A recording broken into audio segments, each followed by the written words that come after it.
1997년도에 영국의 모든 국민들의 사랑을 받던 다이애나 비가 교통사고로 사망을 하는 안타까운 사고가 있었습니다. 전 세계 대서특필이 되고 전 세계인들을 슬프게 한 사건입니다. 이 다이애나 비는 그 왕실 내에서는 그렇게 사랑을 별로 받지를 못했는데요. 반대로 왕실 밖에 전 영국 국민들의 열화와 같은 사랑을 받던 사람입니다.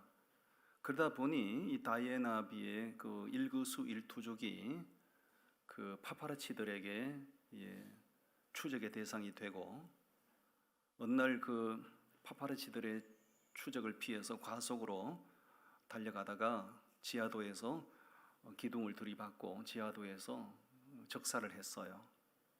참 슬픈 일이었습니다. 근데 이 다이애나 비가 사망을 하고 난 이후에 영국 사회에서 신기한 현상이 일어났습니다. 영국이란 나라는 그 햇빛이 많지 않은 나라입니다. 늘 안개가 끼고 날이 흐린 날이 많아요. 그렇기 때문에 우울증 환자들이 많고 심리 치료를 받는 사람들이 굉장히 많은 나라입니다. 근데 신기하게도 다이애나 비가 사망하고 난 이후에 그 정신병원을 찾아오는 환자들이 50%로 감소했어요. 심리 상담소를 찾아오는 상담받으러 오는 사람들이 50% 미만으로 감소를 했어요. 그래서 이거 뭐지? 참 신기한 일이다. 그래서 사회학자들이, 전문가들이 집중 분석을 하기 시작했어요. 집중 분석을 한 결과 그들이 발표한 결과는 이런 것입니다. 전 국민들의 사랑을 받던 다이애나 비가 사망을 한 데 대하여 남녀노소를 막론하고 너무 슬퍼하고 너무나 많이 울어서 정신병원을 찾아오던 사람, 내적인 치유가 일어나서 정신병원을 찾아오는 사람들이 줄어들고 심리상담소를 찾아오던 사람들이 찾아오지 않게 되고, 그래서 그때 사회적으로 생겨난 말이 다이애나 효과라는 말이 그때 생겨난 겁니다. 웃음이 건강에 좋다는 것은 전 국민들이 지금 다 알고 있잖아요. 그래서 심지어는 웃음 치료학이라는 학문도 지금 생겨나고 있어요. 웃음이 좋은 건 맞습니다. 그런데 웃음만 치유에 좋은 것이 아니고 울음도 치유에 효과가 있다는 겁니다. 많이 웃으면 내적인 치유가 일어나는 것처럼 슬플 때 많이 울고 나면 속이 시원해지고 내적인 치유가 일어나게 된다는 것입니다. 옆 사람 추고 나서 많이 우시기 바랍니다. 슬플 때 슬픔을 자제하지 말고 많이 우십시오. 울다 보면 속에 있는 어떤 그 카타르시스 현상이 일어나서 내적인 치유가 일어나고 회복을 하게 되는 것이에요. 이런 말이 있습니다. 눈물은 신이 인간에게 준 치유의 선물이라는 말이 있어요. 눈물은 신이 인간에게 준 치유의 선물이라고. 맞는 말입니다. 오늘 제가 왜 눈물 얘기로 설교를 시작하는가? 오늘 예레미야의 인생이라는 제목으로 말씀을 준비했는데요. 예레미야는 너무 많이 울어서 날이면 날마다 눈물을 강물처럼 쏟으며 돌아다녔어요. 너무너무 많이 울어서 사람들이 예레미야 선지자를 일컬어 눈물의 선지자라 이렇게 불렀던 거예요. 그가 왜 그렇게 많이 울었을까요? 하나님의 말씀을 선포하는 선지자로 부르심을 받았는데 그가 왜 그렇게 많이 울었을까요? 나라가 정상적이었으면 울지 않아도 될 텐데, 나라가 엉망진창이 되고 권력은 부패하고 백성들은 타락을 하고 죄악은 창궐하고, 이런 온전한 데가 그 당시 유다 나라 가운데 온전한 데가 한 군데도 없었습니다. 그런 나라의 그런 상황 속에 하나님의 부르심을 받고 하나님의 말씀을 선포를 하려다 보니 맨정신으로는 말씀을 전할 수가 없었던 거예요. 날마다 울었습니다. 날마다. 어제도 울고 돌아다니고 오늘도 울고 돌아다니고 날만 새면 울고 돌아다니고 하나님의 말씀을 눈물을 쏟으면서 선포했던 거예요. 그래서 눈물의 선지자라고 부르는 거예요. 오늘 우리도, 저는 이 말씀을 준비하면서 예레미야가 말씀을 선포하던 그 시대나 우리가 살아가고 있는 이 시대나 별반 다르지 않다는 생각을 하게 되고, 우리 하나님을 믿는 사람들의 눈에 눈물이 많이 흐르면 하나님께서 나도 치유가 되지만 우리의 눈물을 통하여 병든 이 땅을 하나님이 치료하시지 않겠나 생각을 합니다. 예레미야는 어떤 신앙으로 어떤 인생을 살았는가? 첫 번째 주제를 띄워드리겠습니다. 무엇을 위하여 예레미야는 부르심을 받았다고요? 그렇습니다. 사명을 위하여 하나님이 그를 부르셨다는 것이에요. 자, 오늘 본문 말씀 4절과 5절 말씀이 되겠습니다. 4절과 5절을 함께 읽으시겠습니다. 시작. 여호와의 말씀이 내게 임하리라. 이르시되 내가 너를 모태에 짓기 전에 너를 알았고 네가 비에서 나오기 전에 너를 성별하였고 너를 여러 나라의 선지자로 세웠노라 하시기로. 아멘. 1절 말씀에 보면 예레미야 선지자는 그 당시에 유명한 제사장이었던 hil기야의 아들로 태어났어요. 지금으로 말하면 유명한 목사님의 아들로 태어났다 그 얘기입니다. 신기한 것은 5절 말씀에 그가 그의 어머니 모태의 잉태도 되기 전에 하나님은 이미 그를 알았다고요. 그가 모태에서 태어나기도 전에 이미 하나님은 그를 부르셨다는 거예요. 왜 하나님께서 그를 부르셨다는 겁니까? 무엇을 위하여 하나님은 그를 아시고 그를 부르셨다는 겁니까? 여러 나라의 선지자로 세웠노라. 선지자는 하나님의 말씀을 선포하는 사람으로 쓰시려고요, 하나님이 그를 부르셨다는 겁니다. 그가 그 사실을 깨달았을 때 마음이 기뻤을까요? 슬펐을까요? 6절 말씀 보시죠. 6절 말씀 다 같이 읽어봅니다. 시작. 내가 이르되 슬퍼도소이다. 주 여호와여 보소서. 나는 아이라 말할 줄을 알지 못하나이다 하니. 찬절을 보시죠. 그 당시에 당대의 가장 유명한 제사장의 아들로 태어났습니다. 모태에 잉태되기도 전에 하나님이 그를 아셨대요. 태어나기도 전에 하나님은 그를 부르셨대요. 태어나서 성장 과정을 거치면서 그 과정을 예레미야 알게 된 겁니다. 아, 하나님이 나를 택하셨고 나를 부르셨구나. 그걸 알게 됐을 때 마음이 막 기뻐야 정상 아닌가요? 이야, 하나님이 나를 아시고 나를 부르셨다고. 예레미야는 기쁘지 않았습니다. 내가 이르되 슬프도소이다. 주 여호와여 보소서. 내 마음이 너무너무 슬픕니다. 하나님이 서시려고 그를 부르셨다는데 그 마음이 왜 그렇게 슬펐을까요? 세상이 정상적이었다면 하나님이 그를 부르셨다는 말씀을 들었을 때, 하나님이 자신을 부르셨다는 사실을 알게 됐을 때 세상이 정상적이었다면 기뻤을 거예요. 근데 세상이 너무나 비정상적이었어요. 세상이 다 망가졌어요. 죄악이 관영해요. 온전한 데가 한 군데도 없어요. 권력은 다 부패했어요. 종교 지도자들까지도 다 타락을 했습니다. 그런 시대적인 상황을 향하여 그가 말씀을 전할 때 좋은 말을 전할 수가 없잖아요. 날이면 날마다 죄를 지적하는 메시지를 선포해야 돼요. 회개를 촉구하는 메시지를 선포해야 돼요. 하나님의 심판이 가까웠다는 것을 선포해야 돼요.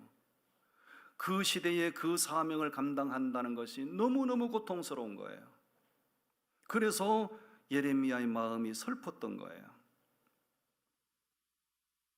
생각 같아서는 그만두고 싶고 마음 같아서는 당장 이것을 포기하고 싶지만 예레미야는 그만둘 수도 없고 포기할 수도 없어요. 왜? 하나님이 그렇게 쓰시려고 자기를 부르셨다는 것을 알게 됐기 때문에. 목숨보다 귀한 것이 사명인 줄로 그는 알았던 것입니다. 그래서 사람들이 싫어하든 좋아하든 상관없이 어제도 나가서 눈물을 흘리며 하나님의 말씀을 선포했어요. 오늘도 날이 밝자마자 나가서 예루살렘 거리를 돌아다니면서 눈물을 줄줄줄줄 쏟으면서 하나님의 심판이 가까웠습니다. 회개하고 하나님께로 돌아오셔야 됩니다. 회개하지 않고 돌아오지 않으면 하나님이 심판하십니다. 이 말씀을 눈물을 쏟으며 어제도 오늘도 내일도 날이면 날마다 그렇게 선포하고 다녀야 했어요. 그 사명을 감당한다는 것이 너무너무 고통이었지만 하나님이 그렇게 자기를 쓰시려고 부르셨다는 걸 알았기 때문에 포기할 수가 없었던 거지요. 7절 말씀 한번 보시겠습니까? 7절 말씀 우리 다 같이 읽어봅니다. 시작. 여호와께서 내게 이르시되 너는 아이라 말하지 말고 내가 너를 누구에게 보내든지 너는 가며 네가 네게 무엇을 명령하든지 너는 말할지니라. 하나님께서 예레미야에게 말씀하는 거예요. 사랑하는 종아, 두려워하지 말라, 주눅들지 말라, 사람 눈치 보지 말라. 너는 내가 쓰려고 너를 불렀기 때문에 너는 좋은 말이든 나쁜 말이든 부담되는 말이든 내가 너에게 주는 말은 네가 가감없이 선포해야 돼. 예레미야가 인간의 생각으로 보면 미치고 환장할 일입니다. 여러분, 어느 시대나 좋은 메시지를 선포하고 감성적인 메시지를 선포하고 부드러운 메시지를 선포하면 인기가 올라갑니다. 소위 말하면 스타 목사로 뜰 수도 있어요. 예레미야도 사람인지라 감성을 가진 사람인지라 사람들이 듣고 싶은 메시지를 전하고 싶었겠죠. 이런 메시지 전하면 사람들이 싫어한다는 거 그도 다 알고 있었죠. 감성적인 메시지를 전하고 싶었겠죠. 그러나 사람들이 원하는 메시지를 전하면 그는 주의 종이 될 수가 없는 거예요. 하나님이 그를 부르셨기 때문에 하나님이 주시는 말씀을 그대로 가감없이 선포해야 되는 거예요. 예레미야는 그렇게 말씀 사역을 했던 거예요. 하나님께서는 각 시대마다 원하시는 사람을 부르셔서 당신의 역사를 진행을 시키셨는데 어떤 시대에 누구를 부르시든지 간에 미션이 없이 그냥 콜링을 하는 경우는 없습니다. 콜링은 반드시 미션을 전제로 콜링하신다는 거예요. 사명이 없는 부르심은 없는 거예요. 미션이 없는 부르심은 없는 거예요. 하나님께서 아브라함을 왜 부르셨는가? 모세와 여호수아를 왜 부르셨는가? 다윗을 왜 당신의 종으로 부르셨는가? 왜 유대교의 열심 당원이었던 사울을 왜 부르셨는가? 나름대로 그들을 다 쓰시려고요. 그들이 감당해야 될 미션을 수행하게 하시려고요. 하나님이 그들을 부르셨던 거예요. 그렇다면 하나님께서 오늘 이 시대에 저를 부르시고 여러분들을 부르신 것을 인정을 하십니까? 우린 인정하지 않을 수가 없어요. 왜? 하나님이 부르신 자 아니면 하나님 앞에 올 자가 없다고 했기 때문에. 우리가 하나님 앞에 와서 예배 자리에 앉아 있다는 것은 하나님이 우리를 콜링하셨기 때문에 가능한 일이에요. 그렇다면 하나님이 나를 부르셨고 하나님이 여러분들을 부르셨다면 무엇을 위하여 어떤 미션을 수행하게 하시려고요 우리를 부르셨나요? 이것이 정말 중요한 문제죠. 여러분, 매주일마다 습관적으로 종교 행사를 되풀이하라고 우리를 부르셨을까요? 교회 나가서 좋은 설교 듣고 마음 수양이나 하라고 우리를 부르셨을까요? 교양적인 메시지를 듣고 당신 인격 수준이 높아지라고 우리를 부르셨을까요? 결코 그게 아니라는 거예요. 하나님은 그렇게 우리를 부르시는 분이 아닙니다. 우리를 부르신 것은 우리가 감당해야 될 미션이 있기 때문인 줄로 믿습니다. 그러므로 신앙생활이 왜 지지부진한가? 신앙생활이 왜 그렇게 진보적이질 못하고 늘 제자리 걸음하는 신앙생활을 하고 있는가? 하나님이 나를 부르셨다는 확신이 없기 때문이고, 그리고 무엇을 위하여 나를 부르셨는지, 내가 감당해야 될 미션이 뭔지를 모르기 때문에 신앙생활이 지지부진할 수밖에 없는 거예요. 하나님의 비전을 보지 못한 사람, 사명을 깨닫지 못한 사람은 늘 제자리 걸음하는 지지부진하는 신앙생활을 하게 되는 것이에요. 하나님의 비전을 발견하는 사람은 역동적인 신앙으로 변할 수밖에 없는 거예요. 제가 여러분들에게 자꾸 비전숙을 받으시라고 자꾸 권면하는 것은 나 좋자고 권면하는 게 아닙니다. 여러분이 비전숙을 받든 안 받든 제가 무슨 상관이 있습니까? 그러나 저는 목자로서 여러분들이 지지부진하는 신앙생활을 좀 청산하면 좋겠다, 좀 역동적인 신앙생활로 좀 변하면 좋겠다, 이런 간절함이 있기 때문에 자꾸 이런 걸 권면하는 거예요. 아멘. 사명을 따라 살면 환경의 어려움은 모두보다 부차적인 문제일 뿐이에요. 사명을 발견하지 못했기 때문에, 내가 감당해야 될 미션이 뭔지를 모르기 때문에 이것이 문제고 이것 때문에 못하고 이것 때문에 안 되고, 안 되는 게 천지백갈이라.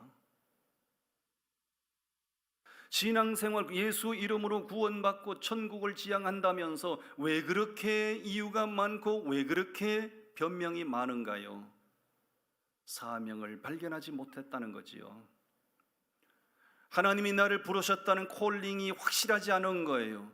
내가 감당해야 될 미션이 뭔지 분명하지 않다는 겁니다. 그러니까 온갖 것들이 다 변명이 되고 핑계거리가 되는 거예요. 하나님의 부르심이 확실하고 내가 감당해야 될 사명이 뭔지 확실한 사람은 어떤 환경에 놓이든지 간에 그건 다 부차적인 거예요. 아멘 하셔요. 저는 예레미야의 인생을 준비하면서 그는 정말 그 시대에 그 훌륭한 목사의 주의 종의 아들로 태어나서 그도 편안하게 그렇게 다른 사람들이 하던 것처럼 그렇게 편안한 인생을 살 만도 한데, 하나님이 그를 딱 찍어내셔서 시대를 바라보시면 내 속이 너무너무 답답하다. 예레미야야, 너 정말 내 마음을 좀 시원케 하는, 내 입장에 서서 메시지 좀 제대로 전하는 그런 사명자가 좀 되다오. 그래서 하나님이 그를 부르신 거야. 그렇듯이 하나님이 이 시대에 저를 부르셨고 여러분들을 부르셨어요. 그렇게 여러분 자신만을 위한 제자리 걸음하는 신앙생활에 안주하지 말고, 하나님 저를 왜 부르셨나요? 하나님 제가 이 시대에 뭘 해야 돼요? 하나님 내게 뭘 원하세요? 하나님께 물으세요. 그리고 하나님이 내가 이걸 원하노라 하시면 핑계 대지 말고, 변명 앞세우지 말고 하나님의 부르심 앞에 뛰어드십시오. 그러면 여러분의 삶의 환경이 베데스다 연못 역사가 일어날 겁니다. 아멘. 두 번째 주제를 띄워드리겠습니다. 예레미야 선지자를 묵상하다 보니 그는 철저한 신본주의의 사람이었더군요. 인본주의가 아닌 신본주의의 사람이었어요. 20장으로 가서 말씀을 우리 함께 보십시다. 20장 1절과 2절 말씀 우리 같이 읽어보십시다. 1절과 2절 말씀 시작.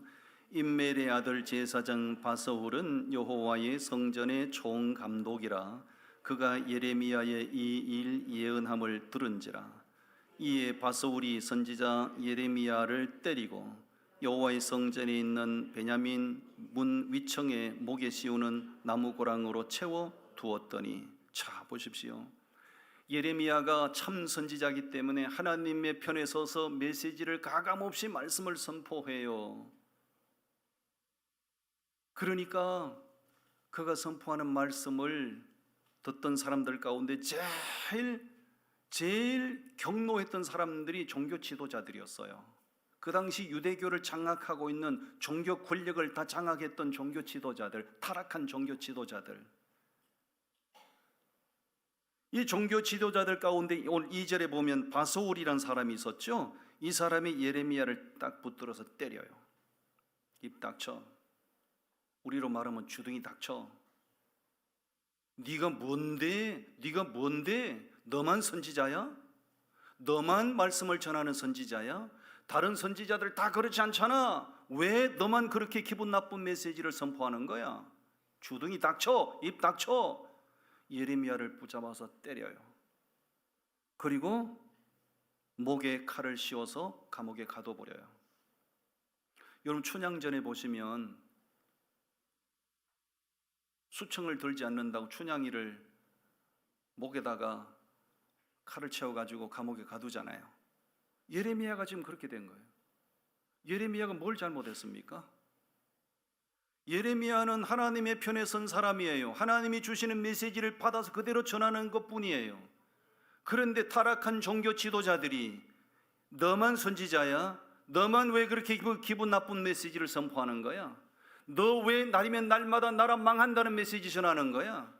너 왜 날이면 날마다 뚫린 게 주동이라고 그렇게 심판을 외치고 다니는 거야?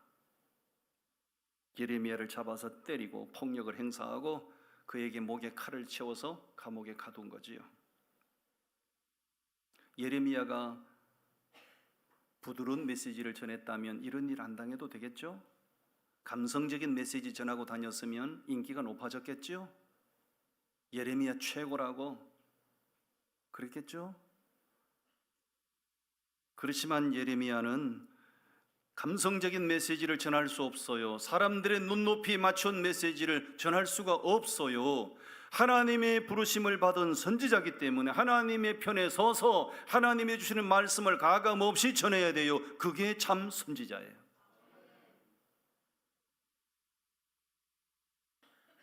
옛말에 이런 말이 있잖아요. 듣기 좋은 꽃노래도 몇 번이다? 한두 번이다. 듣기 좋은 꽃노래도 한두 번 듣다 보면 자꾸 듣다 보면 실증 나는 거예요. 여러분, 듣기 좋은 꽃노래도 한두 번인데 나라 망한다는 얘기, 심판받는다는 얘기, 죄를 지적하는 얘기, 이런 얘기를 날이면 날마다 선포하고 다니니 누가 그를 좋아하겠습니까? 타락한 종교 지도자들이 예레미야에게 해서는 안 되는 이런 무차별적인 폭력을 행사하고 예레미야를 감옥에 가둔 거지요. 듣기 좋은 얘기하고 다녔으면 안 그럴 텐데, 사람들이 듣기 싫어하더라도 하나님이 원하시는 말씀이기에, 하나님이 주시는 말씀이기에 그대로 전한 거예요. 이런 예레미야 선지자를 가리켜서 인본주의가 아닌 신본주의의 사람이라고 하는 거예요. 여러분, 인본주의와 신본주의는요, 얼핏 보면 그게 그거 같이 보입니다. 전혀 구별이 잘 안 됩니다. 인본주의 신앙도 하나님 믿는 거예요. 신본주의 신앙도 하나님 믿는 거예요. 그런데 내면을 들여다보면 하늘과 땅의 차이가 있습니다. 인본주의 신앙은 사람 생각을 앞세우고 사람 원하는 대로 사람 편에 서서 그렇게 신앙생활하는 걸 인본주의 신앙이라고 해요. 신본주의 신앙은 뭔가요? 하나님의 편에 서서 하나님이 원하시는 대로, 하나님이 하라는 대로 그렇게 신앙생활하는 걸 신본주의 신앙이라고 해요. 옆 사람 물어보십시오. 당신은 인본주의 신앙이요, 신본주의 신앙이요? 그걸 차마 어떻게 물어보겠습니까? 자기가 자기를 아는데.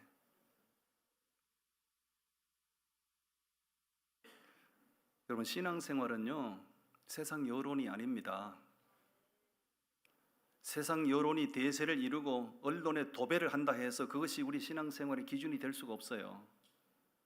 우리의 신앙의 원칙, 신앙의 기준은 하나님의 말씀, 바이블, 성경입니다. 할렐루야. 아멘.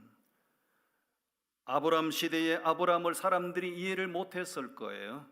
노아 시대의 노아를 누구도 이해를 못했을 거예요. 저 사람 제정신이야? 저 사람 하는 짓들 좀 보라고. 저 사람 정신이 나갔나? 저 사람 하는 짓이 뭐야? 저 사람 왜 저런 거야? 아브라함이 하는 일을 아무도 이해를 못했어요. 그의 나이 75세가 되었을 때 본토 친척 아비 집을 떠나라 했을 때 그가 보따리 사서 앞을 계산하지 않고 떠났잖아. 누가 이해를 하겠어요? 한 번도 홍수로 망한 적이 없는데 하나님께서 노아에게 그것도 120년 후에 일어날 사건을 예고하시면서 홍수로 심판할 때니 산꼭대기에 올라가서 방주를 만들라. 노아가 산꼭대기에 올라가서 방주를 만들자는 누가 이해를 하겠어요? 아무도 그들의 행동을 이해를 못했습니다. 그러나 결국은 아브라함이 옳았고 노아가 옳았습니다.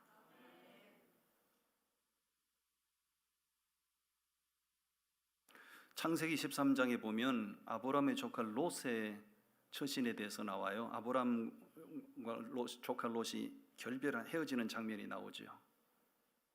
아브라함이 조카 롯에게 먼저 선택권을 부여합니다. 네가 원하는 거 선택하면 나머지를 내가 가지게 한다고. 선택권을 부여받은 조카 롯이 소알성을 바라볼 때 물이 넉넉하고 초목이 무성하고 저기를 내가 선택해서 가면 걱정이 없겠다 해서 소알성을 자기 소유로 선택해서 가지요. 그가 그 소알성, 모든 것이 풍요로운 소알성을 선택해서 가는 모습을 보고 사람들은 어떤 생각을 했을까요? Good choice, good choice. 탁월한 선택을 해서 당신 진짜 멋진 선택을 한 거야. 왜? 거기는 물이 넉넉하잖아. 거기는 초목이 무성하잖아. 거기 가면 살 먹고 사는데 걱정 없잖아. Good choice. 당신 탁월한 선택을 한 거야. 사람들은 그렇지 않았겠어요? 근데 결과는 어떻게 됐죠? 롯은 망한 자가 됐고 하나님의 뜻을 따라 이동한 아브라함은 흥한 자가 됐어요. 여러분, 오늘 우리에게 주는 메시지가 참 크지요? 아무리 사람들이 옳다고 당신 정말 탁월한 선택했다고 당신 선택이 진짜 멋지다고 사람들이 엄지척을 하더라도요, 하나님 보시기 아니면 그건 아닌 겁니다. 하나님 보시기 잘못된 건 잘못된 거예요. 인본주의 신앙, 하나님을 믿으면서도 인본주의 신앙을 가진 사람들은 언제나 세상 여론 따라 치우치고 사람들이 반응하는 대로 치우치고, 인본주의 신앙을 가진 사람은 그렇습니다. 저도 만약에 신학을 했고 목회를, 짧지 않은 목회를 하고 있는데 만약에 제가 인본주의 신학을 했더라면 여러분들에게 얼마든지 감성적인 설교할 수 있고 여러분들이 들어 부담 없는 설교를 얼마든지 할 수 있을걸요? 그러면 그렇게 사역을 한 다음, 평생 사역을 한 다음에 하나님 앞에 서는 날 하나님이 뭐라고 하실까요? 너 뭐 하다 왔니? 너 평생 그따위 소리나 하다고 너를 택하여 목자로 세운 줄 아니? 너 여태까지 뭐 하다 왔니? 하나님 앞에 서는 날 그 책망을 받으면 내 평생의 목회는 다 헛일이 되는 거예요. 결코 그렇게 할 수 없는 거예요. 우리가 하나님의 편에 서서 신본주의 삶을 살아가는 것이 많이 부담이 되긴 해요. 때로는 사람들로부터 비난을 받기도 하고 따돌림을 받기도 하고 그래요. 그래도 신본주의 신앙을 지향하고 가면 결국을 하나님께서 책임져 주십니다. 오늘 현대를 살아가는 우리들은 늘 선택을 강요받고 있습니다. 나는 어느 편에 서야 할까? 보수냐 진보냐? 우파냐 좌파냐? 뭐 보수 진보 우파 좌파 얼마든지 자기 이념을 따라 선택할 수 있어요. 그것은 내가 우파를 선택하든 좌파를 선택하든 그것이 뭐 내 인생에 뭐 그렇게 절단이 나는 일은 아니잖아요. 그러나 인본주의냐 신본주의냐 하는 것은 그건 영생이 달린 문제고 그건 구원이 달린 문제예요. 그러므로 모든 사람들이 인본주의 신앙으로 치우쳐도 나는 철저하게 하나님의 편에 나를 세우고, 하나님이 원하신다면 나도 원하고, 하나님이 싫어하신다면 나도 싫어하고, 하나님께 맞추셔야 돼요. 목회도 그렇게 목회를 해야 되고, 교회 봉사도 그렇게 하셔야 되고, 우리의 평생의 신앙생활은 그렇게 가야 됩니다. 그래야 결국을 하나님께서 인정하시고 축복하실 거예요. 마지막 세 번째 주제입니다. 그는 하나님의 말씀을 선포한 사람인데 어떻게 말씀을 선포했다고요? 담대하게. 여기 담대하다는 말 속에는 목숨 걸고 그런 의미가 있어요. 26장으로 가서 우리 말씀을 보겠습니다. 예레미야 26장 2절 말씀을 우리 다 같이 읽도록 하겠습니다. 2절 말씀 시작. 여호와께서 이와 같이 말씀하시니라. 너는 여호와의 성전 뜰에 서서 유다 모든 성읍에서 여호와의 성전에 와서 예배하는 자에게 내가 네게 명령하여 이르게 한 모든 말을 전하되 한마디도 가감하지 말라. 3절. 그들이 듣고 혹시 각각 그 악한 길에서 돌아오리라. 그리하면 내가 그들의 악행으로 말미암아 그들에게 재앙을 내리려 하던 뜻을 돌이키리라. 아멘. 자, 2절을 주목하시겠어요? 하나님께서 예레미야에게 어디 서서 말씀을 전하라고 하시죠? 성전 뜰에 서서. 구약 시대는 성전 시대거든요. 건물 성전 시대거든요. 성전에는 구약 시대 성전에는 누가 모이는 곳이죠? 하나님을 믿는 사람들, 번제 드리러 오는 사람들이 오는 곳이에요. 그 성전 뜰에 서서 하나님을 믿는 사람들이 모이는 곳에 그 성전 뜰에 서서 하나님의 말씀을 선포하라고.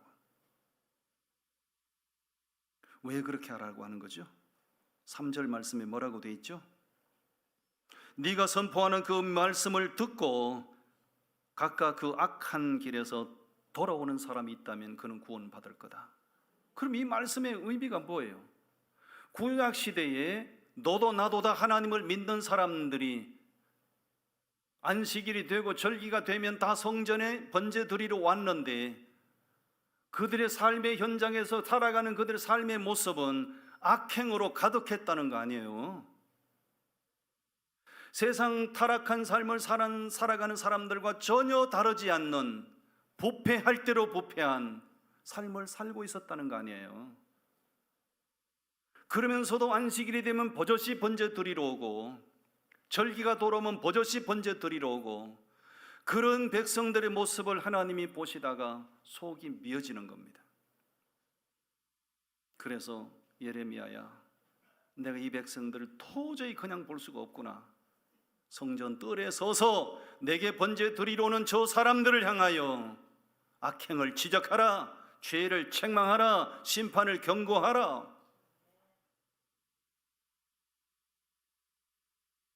남의 일이니까 부담 없이 아멘도 하시는데 이게 보통 부담스러운 일이 아닙니다. 이게 보통 부담스러운 일이 아니에요.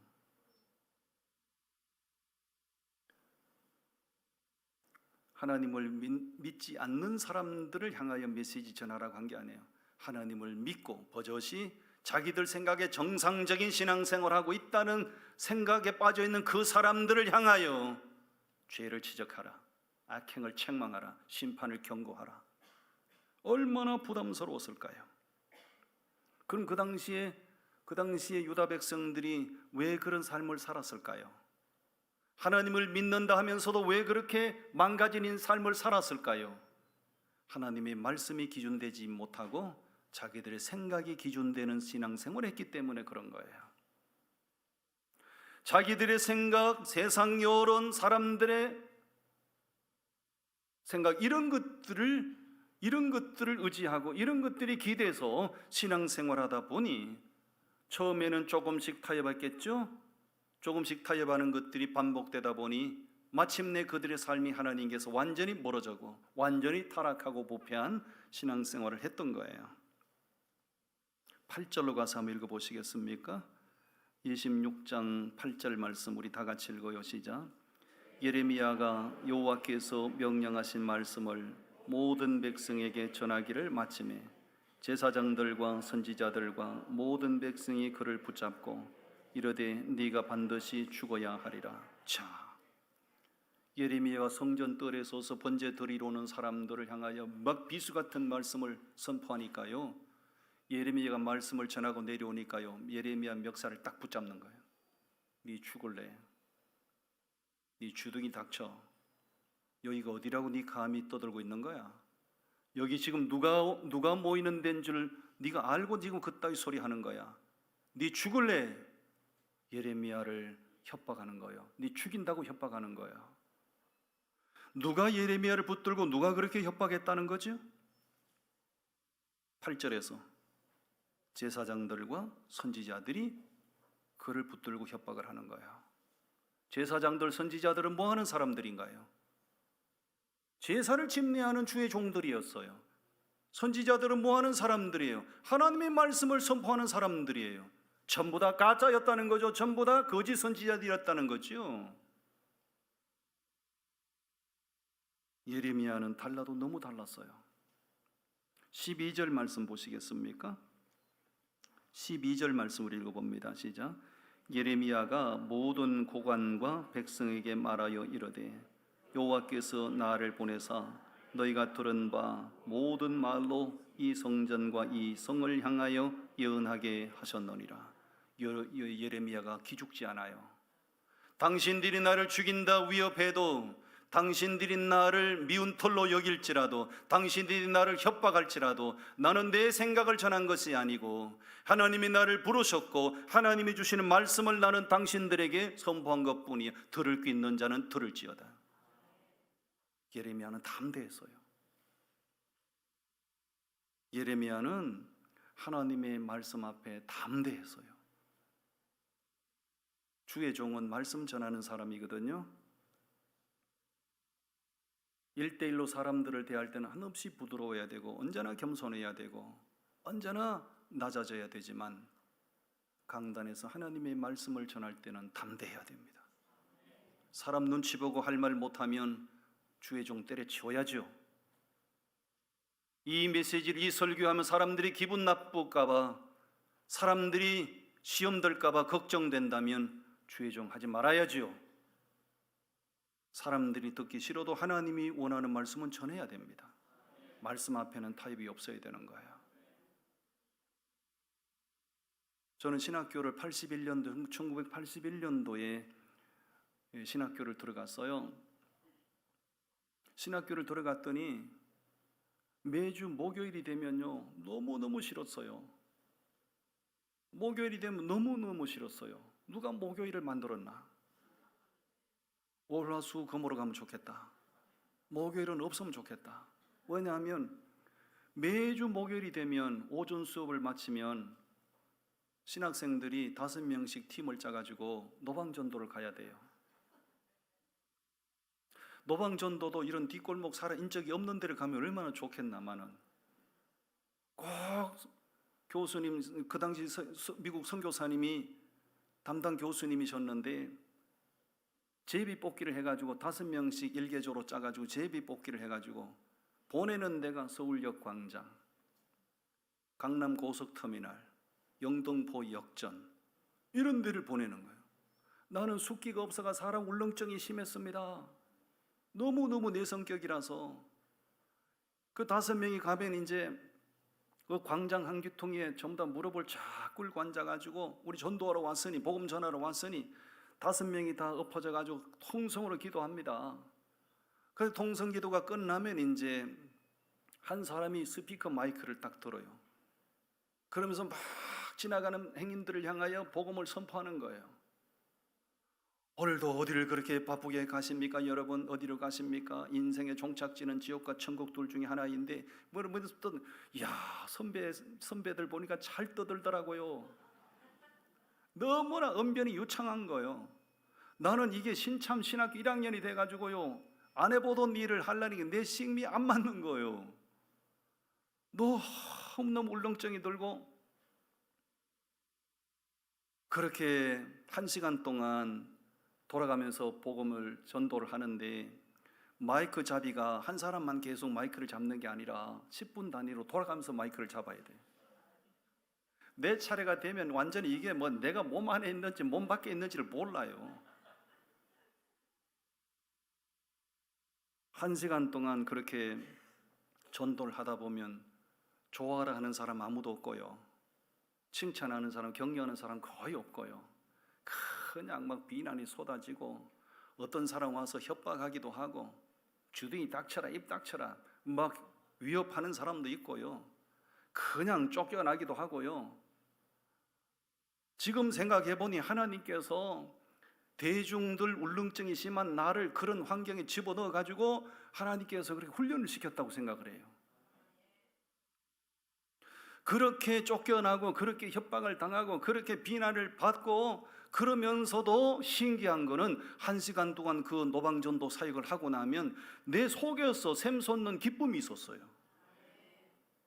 육체적으로는 뭔가 이게 참 부담스러운데 영이 즐거워지는 거예요. 왜?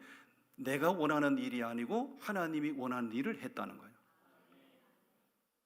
내가 무슨 1시간 여기 와서 노동해서 돈을 번 것이 아니고 1시간 동안 내가 여기 와서 그 수많은 행인들을 향하여 천국 복음을 전했다는 거. 그러므로 내 영이 얼마나 기쁜지 몰라요. 지금 생각해 보니 그때 그렇게 훈련받은 게 너무너무 감사한 거예요.